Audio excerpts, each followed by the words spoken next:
I want you to just take a second and look at the date today. Right. It is February 24th, 2026. And if you are out in California, you know exactly what this specific feeling is like right now. Oh, yeah, the classic fall spring. Exactly. Is that weird liminal space between seasons. The mornings are still crisp and maybe even cold, but by 2 in the afternoon, T-shirt weather. total T-shirt weather. Uh-huh. The sunlight is out, and the hills are finally that really vibrant green. It's big California tease. It really is. And psychologically, I think we're all in a very specific headspace right now. We're thinking about tax prep or maybe planning a spring break trip up to Tahoe. Or Palm Springs, yeah. Palm Springs. But we are definitely not thinking about pest control. No, absolutely not. That feels like a June or July problem for most people. Right. But I've been reading this report for a deep dive today. It's from Simple Pest Management, and it's titled Spring into Action: Essential Wasp Nest Prevention Tips for California Homeowners This Spring. And it turns out my calendar is completely wrong. Or at least my biological calendar is wrong. Well, it's not just you. I mean, this is honestly the single biggest misconception regarding stinging insects. We operate on a human schedule, Right. but they operate on a thermal schedule. So the mission for this deep dive is to basically recalibrate that clock for you listening. We need to explain why late February, like literally right now, is actually the D-Day for preventing the massive summer swarms. Yeah, we have this very, very narrow window of opportunity that is basically about to slam shut.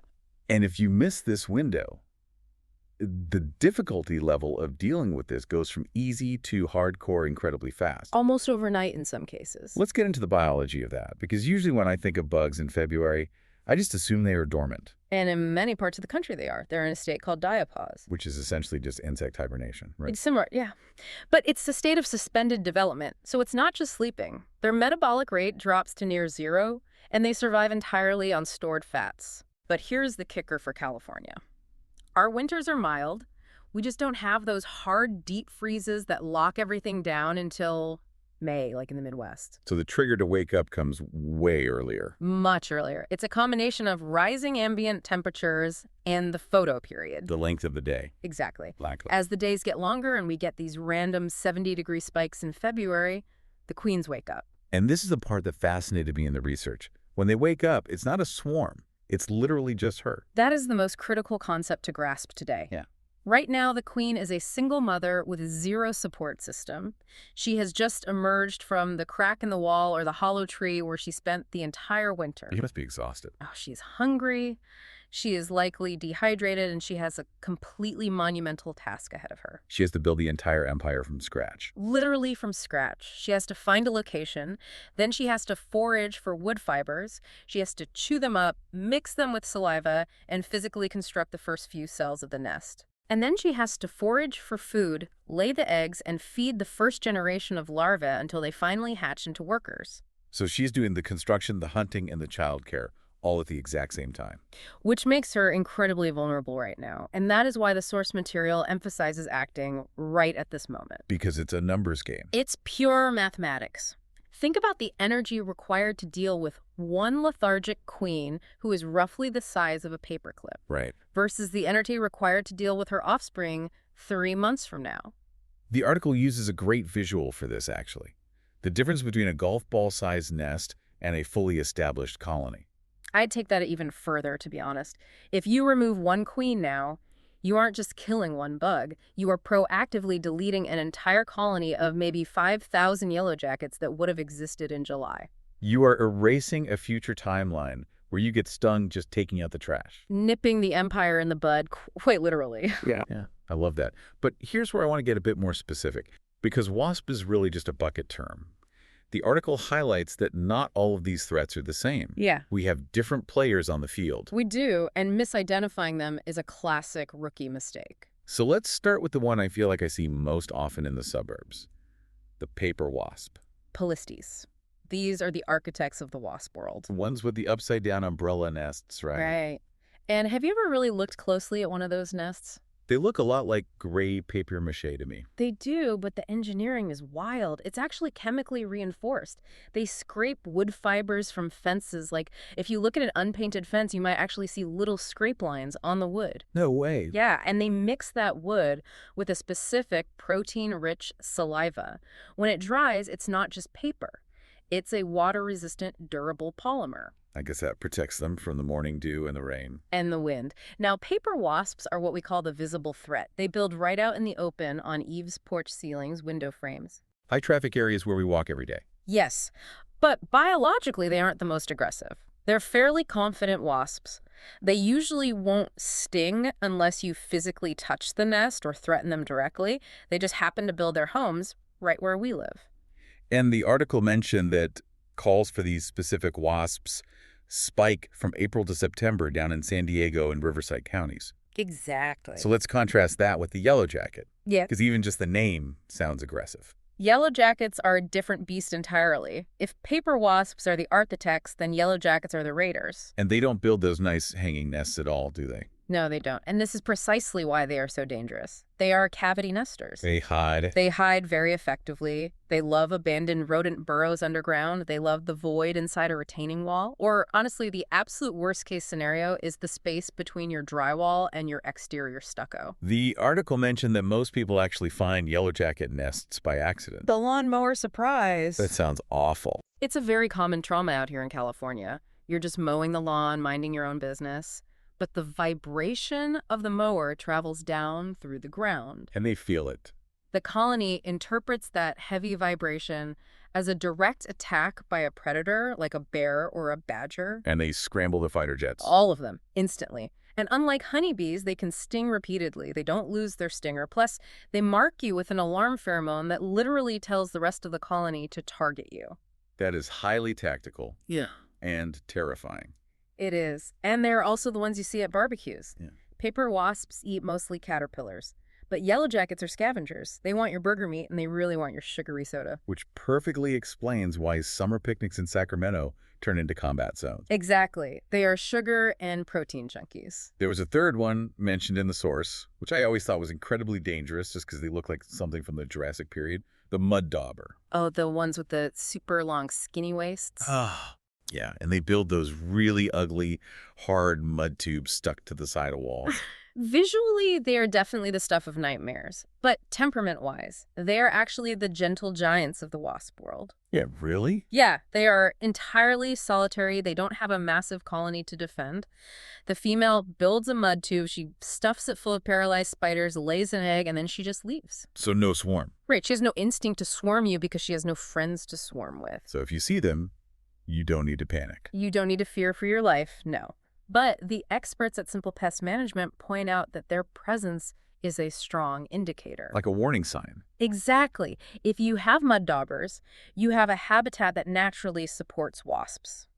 You have the right overhangs the right temperature. They are essentially the canary in the coal mine for the nastier species. Okay, so we know the lineup now. We have the architect, the paper wasp, the raider, the yellowjacket, and the loner, the mud dauber. Right. Now let's talk about the stakeout phase. Because the advice in the report isn't just to generally look around, it's about how to look. Right. You are actively hunting for the queens. And queens are absolute masters of camouflage. Where exactly have they been hiding all winter? They look for thermal stability. In nature, that's a hollow log or behind tree bark. In your house, it's the wall void, the attic insulation, or deep inside a really cluttered garage or garden shed. The article highlighted clutter specifically. Wasps love organized chaos. A stack of old cardboard boxes sitting in the shed. To a queen, that is a luxury condo, loose siding or leaf litter is a perfect front door. So step one of the stakeout is thoroughly checking those specific areas. But there were some more advanced tracking techniques mentioned too. Flight path triangulation is a great one. It sounds like spycraft. It kind of is. If you stand in your yard, preferably with the sun behind you so the light really catches their wings, and you see a wasp zoom by. Don't just swat at it, just watch it. Oh, the money? Exactly. If she flies to a specific point on your eaves, enters a small gap, and then leaves 5 minutes later, she is actively building. That is your X marks the spot. What about the auditory clue? Yeah. This one honestly gave me chills reading it. The buzzing wall. It's very disturbing, but it's a dead giveaway. On a warm afternoon in February or March, put your ear near the walls in quiet rooms of your house. especially sun-facing walls. If you hear a faint scratching or a low-frequency hum, you might have a queen waking up inside the wall void. Wait, that scratching sound is them actually chewing the house. Yes, they are expanding the nest, and the drywall basically acts like a drum skin, amplifying the sound into the room. Okay, let's say we've done the stakeout. Now we want to play defense. We want to stop them from ever getting comfortable in the first place. The article talks a lot about exclusion. Which is really just a fancy industry word for sealing the fortress. But the materials matter. I can't just shove a paper towel in a hole. Please don't do that. They will chew right through paper or foam in minutes. You need materials that are impervious to mandibles. The article suggests high-quality silicone caulk for the smaller cracks. Right. But for the bigger gaps, like where your utility lines or pipes enter the house, you need mesh. Now, the source mentions steel wool, but I've always heard that nicks can rust and stain your stucco over time. That's a great point for the detailed-oriented homeowner. Steel wool works great as a barrier, but if it gets wet, you definitely get rust streaks down your wall. So what's the alternative? A pro move is to use copper mesh or hardware cloth. It doesn't rust, and wasps absolutely hate chewing on it. It destroys their mouth parts. Copper mesh. Noted. That's the kind of specific detail that really makes a difference. Also, just check your screens. It sounds so obvious, but a tiny tear in a window screen is an open invitation for a queen to come inside and overwinter right in your curtains. Let's talk about the buffet. We mentioned earlier that they wake up hungry. Yeah. How do you actively starve them out? Sanitation. But it's not just about being generally clean. It's about micro-attractants. Like what? Like your recycling bin. You toss a soda can in there. It maybe has 3 drops of high fructose corn syrup left in the bottom. Which is nothing to us. But to a waking queen, that is a massive energy drink. It attracts her to the bin, and then she notices the nice warm overhang above the bin, and boom, she starts building a nest right there. So you have to rinse your cans. Rinse the cans, seal the trash lids tightly, and really look at your yard vegetation. If you have fruit trees dropping fermenting oranges or plums on the ground, you are basically running a free bed and breakfast for yellowjacket. And water too, right? Right. Because in California, it's always dry eventually. Water is life for them. Wasps need it to drink, and they need it to mix with wood to make that paper pulp. A leaky hose bib or a bird bath that never gets cleaned is a major draw. If you dry out the perimeter of the property, you make it way less hospitable. Okay, I want to pivot to something a bit more serious now. The danger zone. Because I am a recovering DIY addict myself. I see a problem and I immediately want to fix it. But the source material is incredibly clear about this. Wasp control has a high casualty rate for amateurs. It really does, and the risks are usually compounded by just bad decision-making in the moment. Let's talk about the trap mistake. This is the one that really stuck with me because it seems so intuitive to do, but the article explains why it's disastrous. It happens all the time. A homeowner sees yellowjackets entering a small hole in the exterior of their house, maybe right near the patio door. Okay, the standard cavity nest setup. Right. So the homeowner grabs a can of wasp spray from the hardware store, sprays it into the hole for a few seconds, and then, thinking they are being really smart, they grab a tube of caulk and seal the hole completely shut. Trapped them, they think. Game over. Oh, it was game over, but definitely not for the wasps. See, that spray didn't reach the main colony deep inside the wall void. Yeah. It just blocked their front door. And these are insects that can chew through wood. Exactly. When they realize they are physically trapped, they look for the path of least resistance to escape. Which is not the hard exterior stucco. No stucco is way too hard. Drywall, on the other hand, is very soft. 3 days later, the homeowner wakes up because they hear a sound in the bedroom. The wasps have chewed straight through the interior wall, and now there are hundreds of angry, confused yellowjackets swarming the living space. That is literally a horror movie. It is a totally preventable horror movie. The absolute golden rule is never, ever seal an entry point until you are 100% certain the colony is completely dead. If you plug the hole on a live nest, you are forcing them inside the house with you. That's a huge why behind the advice. Yeah. And then, of course, there's the allergy factor. Which is basically statistical roulette. 2 to 3% of the population has a life-threatening allergy, like full anaphylaxis. Right. But you don't necessarily know you have it until you actually get stung. Right. And even if you aren't severely allergic, mass envenomation, getting stung 20 or 30 times by a swarm, can easily send a completely healthy adult straight to the ER. Especially if you're up on a ladder when it happens. The ladder adds gravity to the equation, literally. Fighting a swarm is totally panic-inducing. Your primitive brain takes over and you just flail. If you are 15 feet up on an extension ladder trying to clean out your eaves, The fall is very often way more dangerous than the stings themselves. So we really need to know when to fold them on this. When do we swallow our pride and call simple pest management? The experts outline clear thresholds for this. It comes down to size and location. Okay, what is the size limit for DIY? Baseball. If the nest is bigger than a standard baseball, the colony is already established, there are guards posted, there is a defensive perimeter. Put the spray can down and step away. And what about location? If it's inside a wall, absolutely call a pro. Do not drill holes in your own walls to spray poison. You don't know where the electrical wires are and you don't know where the nest is actually sitting. Professionals have stethoscopes, thermal cameras, and specialized injection systems for this. And high eaves too, I imagine. Anything requiring a ladder that makes you even slightly nervous, call the pros. And simple pest management covers a really huge swath of California. San Diego, Sacramento, Riverside, Placer, Solano, Yolo, El Dorado. They have incredible reach. And for anyone listening who is thinking, well, I really don't want to spend money on this, Yeah. yet they have a pretty aggressive offer for new customers right now. Yeah, the source mentions a first pest control service for just $97 deal. When you weigh $97 against the cost of an ER visit or a massive drywall repair from a DIY disaster, it's honestly the best insurance policy you can buy. Plus, they can correctly identify the species safely. We didn't touch on this quite enough, but not everything buzzing around is actually a bad guy. That is a crucial point. We absolutely need to protect honeybees. A Yeah. professional will look at a swarm and immediately say, those are bees, we need to call a beekeeper to safely relocate them, versus those are yellowjackets, we need to eliminate them. Right, if you just spray honeybees yourself, you're doing huge damage to the local ecosystem. That's exact. Now, I want to wrap up this deep dive with something that brought a massive smile to my face. We've been talking all about high-tech detection and thermal cameras, but Simple Pest Management has a team member who uses a much older form of detection. You're talking about the author of the article? Yes, Theodore Augustus Fulci. It's a very distinguished name. It is. I fully expected a guy in a white lab coat. But Theodore is actually a mini Bernedoodle. He is.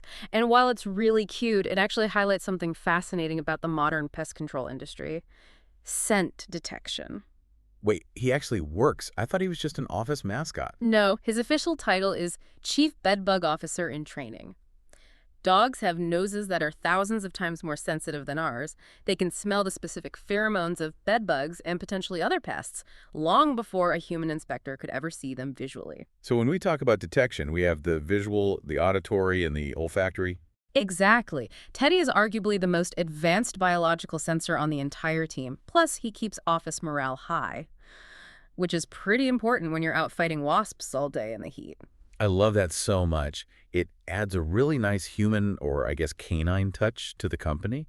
It feels like a genuine family operation that actually cares about the work. It does. It shows they aren't just out there spraying chemicals mindlessly. They are really thinking about the biology, the behavior, and the environment. So let's summarize the battle plan for you listening right now. It is late February. What do you need to do the second this deep dive ends? Walk outside right now. Look up at your eaves. Look for the very start of those little paper umbrellas. Listen closely to your sun-facing walls. If you spot a lone queen now, you can usually knock that tiny nest down with a broom if it's small enough, or just call a pro for a quick, cheap fix. But absolutely do not wait for July. Do not wait. If you wait for the summer swarm, you have already lost the initiative. And if you enjoyed this deep dive today, if we saved you from a nasty sting or a dangerous ladder fall, please hit that follow button and give us a like. It really helps us keep these investigations going for you. And for the real boots on the ground expertise, follow Simple Pest Management on social media. They post great localized tips on what pests are emerging in your specific area. And if you found something buzzing inside your wall today, go straight to www.simplepest.com and book that service. Don't let the wasps win this spring. That's right. But it leaves me thinking about something we haven't touched on. With our constantly heated homes and irrigated yards in California, are we basically creating environments where these wasps might eventually just stop going into diapause altogether? Like a super colony that never sleeps. Exactly. Something to keep an eye on as our urban environments keep changing. Anyway, see you next time.